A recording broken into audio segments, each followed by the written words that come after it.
Hello friends, welcome to కీర్తి వంటిల్లు. ఈరోజు వీడియోలో దొండకాయ ఫ్రై చాలా సింపుల్గా టేస్టీగా ఎలా తయారు చేసుకోవాలో చేసి చూపిస్తాను, చూసేయండి. ఇప్పుడు అరకిలో దొండకాయలు తీసుకొని శుభ్రంగా కడిగి పెట్టుకోవాలి.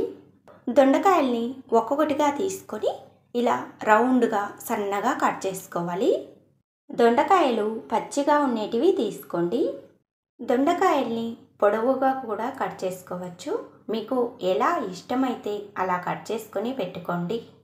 ఇప్పుడు స్టవ్ ఆన్ చేసుకొని కడాయి పెట్టుకొని 4 టేబుల్ స్పూన్లు నూనె వేసుకొని వేడి చేసుకోవాలి.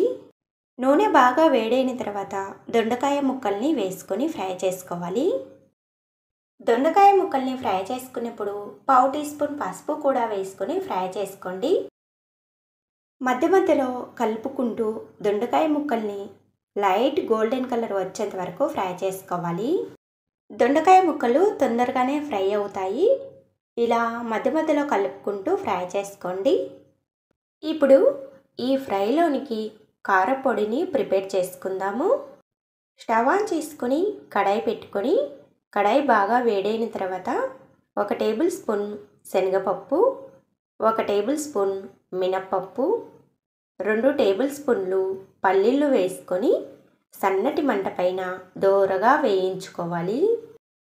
పప్పు దినుసులని దోరగా వేయించుకున్న తర్వాత 2 టేబుల్ స్పూన్లు ఎండు కొబ్బరి ముక్కలు, 1 టేబుల్ స్పూన్ జీలకర్ర, కొద్దిగా కరివేపాకు వేసుకొని ఫ్రై చేసుకోవాలి.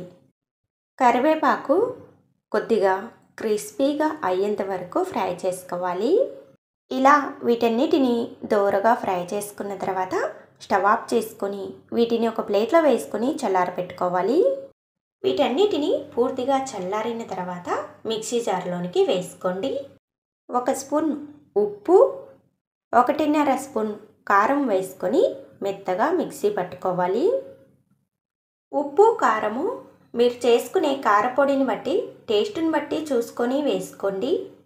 కారపొడిని ఇలా మెత్తగా మిక్సీ పట్టుకున్న తర్వాత 10 లేదా 15 వెల్లుల్లి రెబ్బల్ని పొట్టు తీసుకొని వేసుకోండి. 1 స్పూన్ ధనియాల పొడి వేసుకొని మిక్సీ పట్టుకోండి. ఇలా చేసుకున్న కారపొడి నెల రోజుల వరకు నిల్వ ఉంటుంది.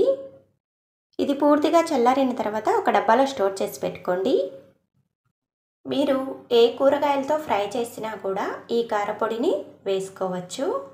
ఇలా దొండకాయ ముక్కలు మంచి కలర్ వచ్చి మెత్తబడేంత వరకు ఫ్రై చేసుకున్న తర్వాత కొద్దిగా పచ్చి కరివేపాకు, 1 టేబుల్ స్పూన్ పల్లీలు వేసుకొని ఫ్రై చేసుకోవాలి. ఇలా కలుపుకుంటూ 2 నిమిషాలు సన్నటి మంట పైన ఫ్రై చేసుకుంటే కరివేపాకు పల్లీలు కూడా బాగా ఫ్రై అవుతాయి. ఇలా అన్నిటినీ బాగా ఫ్రై చేసి పెట్టుకున్న తర్వాత మనం ముందుగా చేసి పెట్టుకున్న పల్లీ కారపొడిని వేసుకోవాలి.